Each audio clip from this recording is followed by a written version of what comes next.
अस्सलामुअलैकुम, welcome back to my channel. हम forensic pharmacy को पढ़ रहे थे, उसमें हमने सिलेबस के पॉइंट ऑफ व्यू से उसके इंट्रोडक्शन के पॉइंट्स देखे।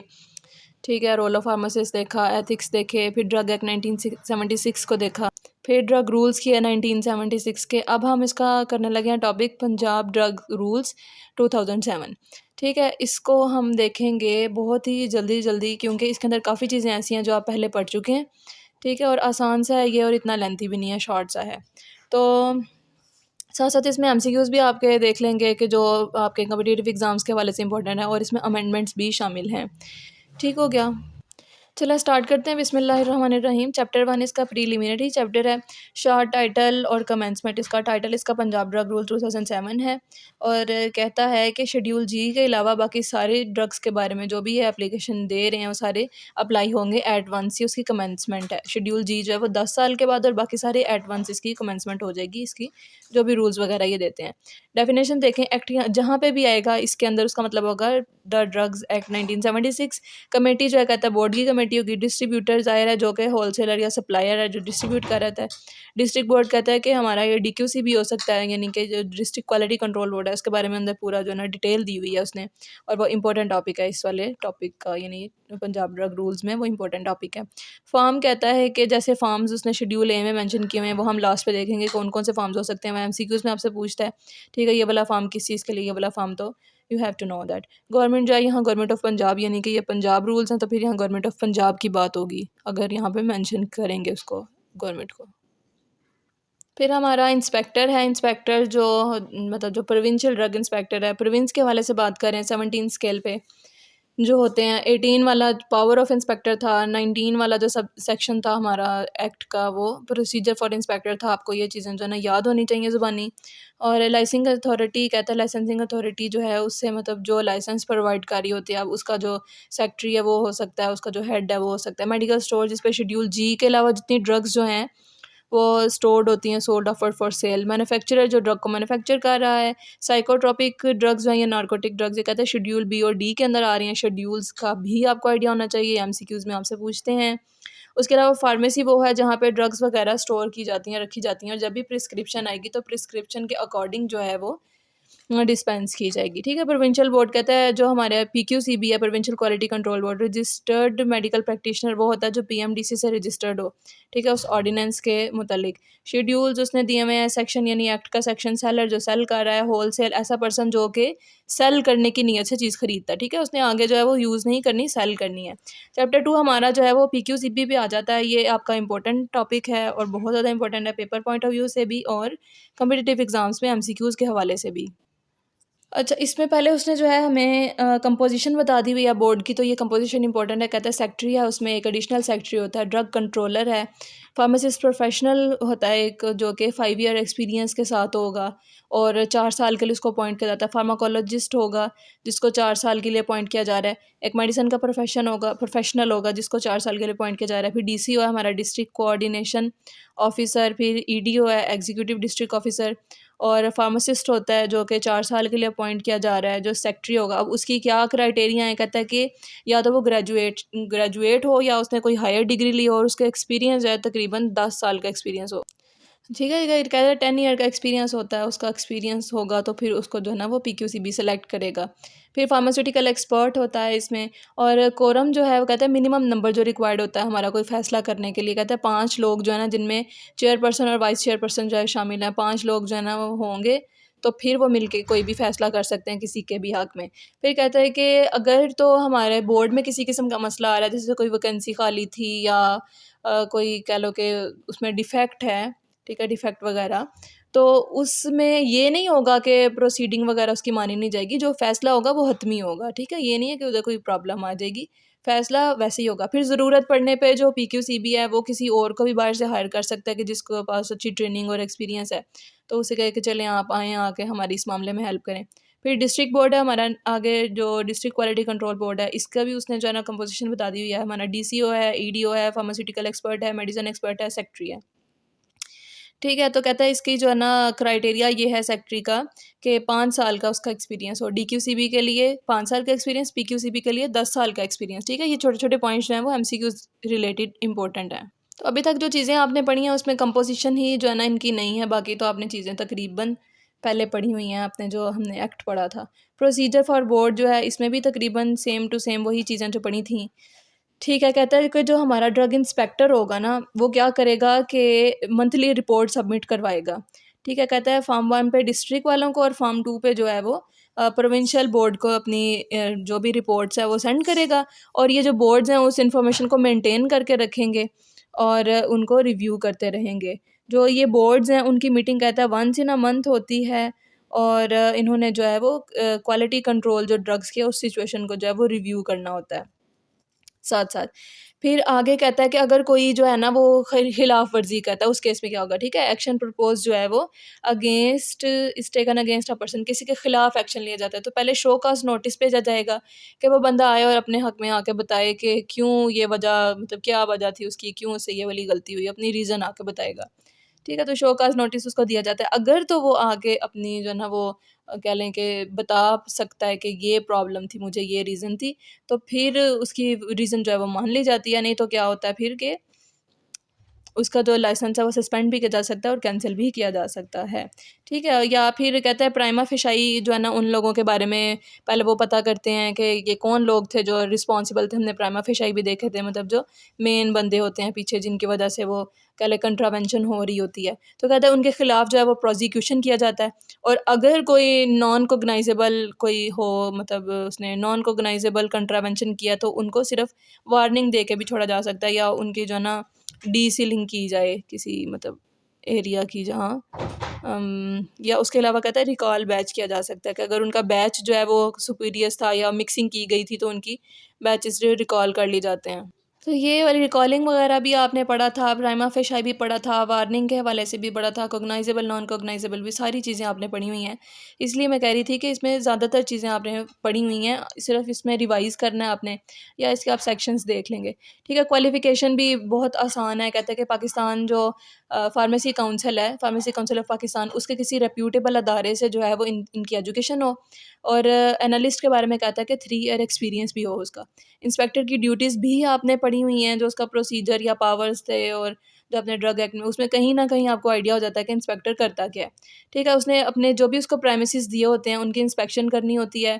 कहता है कि 3 महीने में कम से कम 1 दफ़ा हर जगह जाके उसने देखना होता है, और ये चीज़ जो है ना वो कह लो कि सैटिस्फाइड होना उससे कि वहाँ कंडीशंस जो हैं वो हमारी रेगुलेशंस के अकॉर्डिंग हो रही हैं। ठीक हो गया। और कंप्लेंट वगैरह उसको कोई होगी तो उसकी इन्वेस्टिगेशन उसने करनी होती है। और अगर उसे कोई लगे कि कंट्रावेंशन हो रही है, इस जगह पे खिलाफ वर्जी हो रही है, या उसको कोई कंप्लेन करे, तो वहाँ पे जाके टेस्ट वगैरह के लिए सैंपल भी कलेक्ट कर सकता है, और ज़रूरत पड़ने पर उधर जो ड्रग्स वगैरह या कोई इक्विपमेंट है उनको सीज़ भी कर सकते हैं, जिससे हमने फोर फीचर में पढ़ा था। ठीक है, कि जब्त कर ली जाती हैं। फिर हमारी प्रोसिक्यूशन को स्टार्ट कर सकते हैं। ये रिकॉर्ड मेंटेन करके रखते हैं, और जहाँ पे कंट्रावेंशन हो रही होती है वहाँ पे स्टेप ले सकते हैं, जैसे मैन्युफैक्चरिंग वगैरह रोक सकते हैं। और रिन्यूअल के हवाले से इन्होंने जो है ना वो इंस्पेक्शन करने जाना होता है जो जगह हैं उनकी। और prohibition of disclosure of information, जो अनऑथराइज पर्सन है उसको जो है वो जाहिर है कि ये नहीं हम किसी भी किस्म की इंफॉर्मेशन डिस्क्लोज़ कर सकते, सिर्फ ऑथराइज पर्सन को ही दे सकते हैं। ठीक है, और हमारे पास कहता है ये जो फार्म 3 होता है ना, ये होता है कि आपने सैंपल्स जो हैं वो उनको डिस्पोज ऑफ नहीं करना। ये पॉइंट भी आप पहले पढ़ चुके हैं। ठीक है, कि जब कोई ड्रग सीज़ की जाती है, उसका सैंपल आगे भिजवाया जाता है, तो साथ जिस बंदे से सैंपल लिया जाता है ना उसको फार्म 3 दिया जाता है कि आपने इस ड्रग को कुछ नहीं करना, ना इसको बेचना, ना इसको कुछ और करना है, ना इसको कहीं डिस्पोज ऑफ करना है। ये आपकी ड्रग जो है वो यहीं पे ही रहेगी जब तक फर्दर आगे आपके लिए हुक्म नहीं आ जाता, नोटिस नहीं आ जाता। ठीक है, तो ये पॉइंट भी आपने पहले पढ़ा हुआ है। और form of intimation and purpose of taking samples. ठीक है, तो ये जो फार्म 4 होता है उस पे सैंपल लिया जाता है। फार्म 5 पे जो है वो सीज़र किया जाता है, यानी जो 4 फीचर किया जा रहा होता है। और जो हमारे सैंपल भिजवाया जाता है ना आगे ड्रग एनालिस्ट को, वो फार्म 6 पे भिजवाया जाता है। जो हमारा ड्रग इंस्पेक्टर होता है वो फार्म 6 पे गवर्नमेंट एनालिस्ट को जो है वो सैंपल भिजवाता है। ठीक है, और गवर्नमेंट एनालिस्ट ने फार्म 7 पे जो है ना वो रिपोर्ट भिजवानी होती है कि ये हमारे जो है ना वो टेस्ट और एनालिसिस का रिज़ल्ट आया, ये उसकी रिपोर्ट है। फिर हमने सैंपल के हवाले से भी पढ़ा था कि सैंपल किस तरह से सील करना है आपने, उसकी क्या कंडीशंस होंगी, उस पर किस तरह से निशानात लगाए जाते हैं कि भाई ये जो ना मतलब कह लो कि स्टैंप होती है या सील होता है हमारे जो इंस्पेक्टर है उसका। और जो गवर्नमेंट एनालिस्ट के पास भिजवाया जाता है तो वो पहले कंपैरिजन करता है कि क्या ये सील वाकई ही ड्रग इंस्पेक्टर की है, और फिर आगे जो है ना वो टेस्ट परफॉर्म करता है। तो डीटीएल वगैरह जो हैं वो अगर मतलब कोई और इंसान उससे करवा रहा है, गवर्नमेंट के बंदे के अलावा कोई और करवा रहा है, प्राइवेटली उसे कह रहा है कि मैंने इस चीज़ में चेक करना है कौन सी ड्रग है, तो उसके लिए डिटेल ज़ाहिर है चार्ज वगैरह करेंगे। ठीक हो गया। और रेट कहता है स्पेसिफाई कर दिए गए हैं शेड्यूल सी के अंदर। फिर हमारा अगला चैप्टर है चैप्टर 3 सेल ऑफ ड्रग। ठीक है, तो यहाँ लाइसेंसिंग के हवाले से उसने बात की हुई है कि लाइसेंस अप्लाई करते हैं, और लाइसेंस अप्लाई करना फार्मेसी के लिए फार्म 8 पे, फार्म 8A, और मेडिकल स्टोर के लिए अप्लाई करते हैं फार्म 8B पे, और डिस्ट्रीब्यूशन के लिए अप्लाई करते हैं फार्म 8C पे। ये इंपॉर्टेंट पॉइंट्स हैं आपके एमसीक्यूज रिलेटेड। और फीस की अगर हम बात करें, कहता है फार्मेसी के लिए जब हमने अप्लाई करना है तो 3000 रुपीज़ फ़ाइन हो उसका जो फ़ी होगी, और मेडिकल स्टोर के लिए 2000 है, और डिस्ट्रीब्यूटर के लिए 5000 है। और जब वो एक्सपायर हो जाएगी उसकी रिन्यूअल के लिए 2000 रुपीज़ फार्मेसी के लिए, 1000 जो है वो मेडिकल स्टोर के लिए, और 3000 जो है वो डिस्ट्रीब्यूशन के लिए है।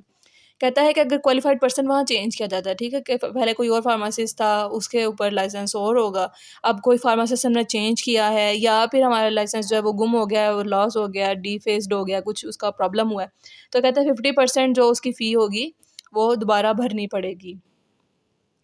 ठीक है। अब जो फार्म 9 है उस पे फार्मेसी का लाइसेंस आएगा, फार्म 10 पे मेडिकल स्टोर का आएगा, और फार्म 11 पे जो है वो डिस्ट्रीब्यूटर का लाइसेंस आएगा। तो ये एमसीक्यूज वाइज इंपॉर्टेंट है।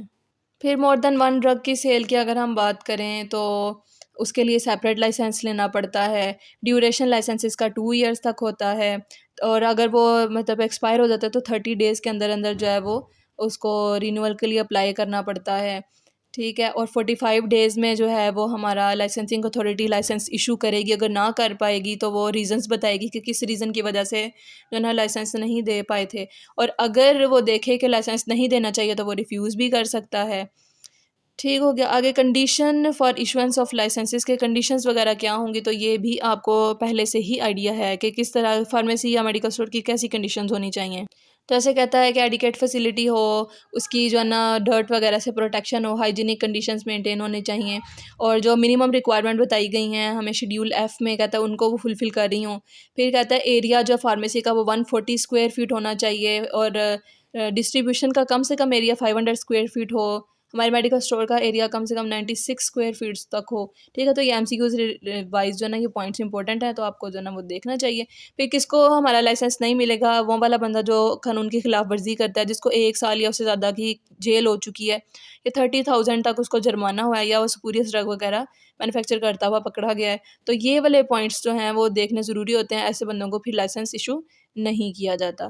फिर कहता है लाइसेंस सिर्फ तब दिया जाता है जब वो सुपरवाइज़ करते हैं। ऐसा नहीं होता कि अगर आप फार्मेसी वगैरह पे अपना लाइसेंस सेल कर देते हैं तो वहाँ पे फिर ये लीगल काम है, ये इलीगल काम हो गया। ठीक हो गया। फिर और पॉइंट्स है, जैसे उसने बताया हुआ है उसके डिस्प्ले के बारे में कि फार्मेसी पे डिस्प्ले लगाना है तो वाइट राइटिंग में फार्मेसी लिखा हो, बैकग्राउंड उसका जो ग्रीन हो। मेडिकल स्टोर जो है उसका बैकग्राउंड जो है वो ब्लू कलर का होना चाहिए, और डायमेंशन उसकी 5 फीट तक वो उसकी लेंथ हो, और विड्थ उसकी तकरीबन 2.5 फीट तक हो। ठीक है, कैटेगरी होल्डर का सुपरवाइज़ करना ज़रूरी है। उसने अगला पॉइंट दोबारा से बता दिया, सुपरवाइज़ करना ज़रूरी है, और कम से कम 3 साल तक जो है रिकॉर्ड मेंटेन करके रखे जाते हैं। तो ये नेक्स्ट पॉइंट भी आपने तकरीबन सारे पढ़े हुए हैं। प्रिस्क्रिप्शन जो है आ रही है प्रिस्क्रिप्शन ड्रग्स के लिए, तो उसमें कौन कौन सी चीज़ें होनी ज़रूरी हैं। ठीक है, serial number, date, name of manufacturer, name of patient, मतलब ये सारी चीज़ें उसमें होनी ज़रूरी हैं प्रिस्क्रिप्शन में, तो फिर ही जो है उन्हें प्रिस्क्रिप्शन ड्रग्स जो हैं वो दी जा सकती हैं। और नारकोटिक्स का रजिस्टर जो है वो मेंटेन किया जाता है, और फार्मासिस्ट के साइन होते हैं उसके ऊपर। ये काम ज़्यादा ज़रूरी होता है, ये एक फार्मासिस्ट का काम होता है, उसने नारकोटिक्स को जो है ना उसका रिकॉर्ड मेंटेन करके रखना होता है। फिर कानून की खिलाफ वर्जी करने पे जो है वो लाइसेंस सस्पेंड कर दिया जाता है, ये कैंसिल कर दिया जाता है। ये पॉइंट भी आप पहले पढ़ चुके हैं। शो काज नोटिस देंगे, और उसके बाद जो है वो हालात के मुताबिक उसको या तो सस्पेंड कर देंगे या कैंसिल कर देंगे। फिर जिसको अपना जो उसके हक़ में फ़ैसला हुआ उसका वो मंजूर नहीं है, तो वो आगे अपील दर्ज करवा सकता है प्रोविंशियल एपीलेट अथॉरिटी के पास। और ये लाइसेंसेस देने होते हैं हमने गुड डिस्ट्रीब्यूशन प्रैक्टिसेस और गुड स्टोरेज प्रैक्टिसेस के अकॉर्डिंग। ठीक है, आगे शेड्यूल्स हैं। शेड्यूल में फार्म 1 है। फार्म 1 कहता है जो हमारा इंस्पेक्टर होता है वो अपना मंथली रिपोर्ट जो है वो फार्म 1 के थ्रू सेंड करता है आगे। जो ड्रग टेस्टिंग लेबॉर्ट्री है वो फार्म 2 के थ्रू अपनी प्रोग्रेस रिपोर्ट आगे सेंड करती है। फार्म 3 जो हमने देखा था कि आप जो है सैंपल वगैरह डिस्पोज ऑफ नहीं कर सकते, आपको अलो नहीं है, ठीक है, तो ये वाला फार्म 3 होगा। फार्म 4 पे सैंपल लिए जा रहे हैं। फार्म 5 जो है वो सीज़र का होता है कि आपने जो चीज़ें वगैरह कन्फिस्केट की हैं या फोरफिट की हैं, तो उसके लिए फार्म 5 होता है। ठीक है, फार्म 6 जो है वो ड्रग एनालिस्ट को मेमोरेंडम भिजवाया जा रहा है, यानी सैंपल वगैरह उसको साथ भिजवाए जाते हैं कि आप इनके जो है ना टेस्ट एंड एनालिसिस करके हमें बताएं कि ये वाकई ड्रग है या नहीं। फार्म 7 पे जो है ना ड्रग के बारे में जो एनालिसिस की जाती है, उसकी जो रिपोर्ट आती है वो भिजवाई जाती है, यानी गवर्नमेंट एनालिस्ट जो है वो एनालिसिस करता है, टेस्ट परफॉर्म करता है और उसकी जो रिपोर्ट है वो फार्म 7 पे भिजवाता है ड्रग इंस्पेक्टर को कि ये वाकई ड्रग है या नहीं है, या इसमें इतने परसेंट ड्रग है और इतने परसेंट मिलावट है। फिर हमने देखा कि फार्म 8A जो है वो फार्मेसी के लिए लाइसेंस अप्लाई करते हैं 8A पे, 8B पे मेडिकल स्टोर के लिए, 8C पे जो है वो डिस्ट्रीब्यूशन के लिए, और फार्म 9 पे जो लाइसेंस आता है हमारा फार्मेसी का, फार्म 10 पे हमारा लाइसेंस आता है मेडिकल स्टोर का, और फार्म 11 पे लाइसेंस आता है हमारे डिस्ट्रीब्यूशन का। फिर हमारी शेड्यूल बी जो ड्रग्स हैं, कहता है इसमें नारकोटिक्स, साइकोट्रोपिक्स, एंटी डिप्रेसेंट्स वगैरह या दूसरी कंट्रोल ड्रग शेड्यूल बी में आ जाएंगे। शेड्यूल सी में जो है वो रेट्स ऑफ डीटीएल बताए होते हैं कि आप ये वाला टेस्ट करवाएंगे तो उसके आपके कितने पैसे लगेंगे, जैसे ये लिखा हुआ है फिजिकल एग्जामिनेशन के आपके जो है वो 70 रुपीज़ लग रहे हैं। शेड्यूल डी जो है वो प्रिस्क्रिप्शन ड्रग का आ जाएगा कि सिर्फ जो मतलब प्रिस्क्रिप्शन आएगी तो उसी पे ही आगे जो है ना वो डिस्पेंस की जा सकती हैं ड्रग्स। शेड्यूल ई हमारा पॉइजन्स और परसेंटेज ऑफ पॉइजन कंटेंट्स के बारे में है कि इसमें कितना पॉइजन है और कितने परसेंट हो सकता है। शेड्यूल एफ में उसने बताई हुई है मिनिमम रिक्वायरमेंट्स ऑफ फार्मेसी, जैसे उसकी क्या प्रेमिसेस होंगी, ठीक है, कि कितने उसके मीटर जो है वो मतलब चौड़ा हो, कितने मीटर उसकी हाइट हो, उस हिसाब से उसका फ्लोर कैसा, उसकी दीवारें वगैरह कैसी हो, स्मूथ वॉशेबल हो, ऑयल पेंटेड हो, और उसमें कोई होल्स और क्रैक्स वगैरह ना हो, गुड क्वालिटी वाटर हो, उसका फर्नीचर वगैरह किस तरह से हो, उसको उठा के अच्छे तरह से सफाई वगैरह की जा सके।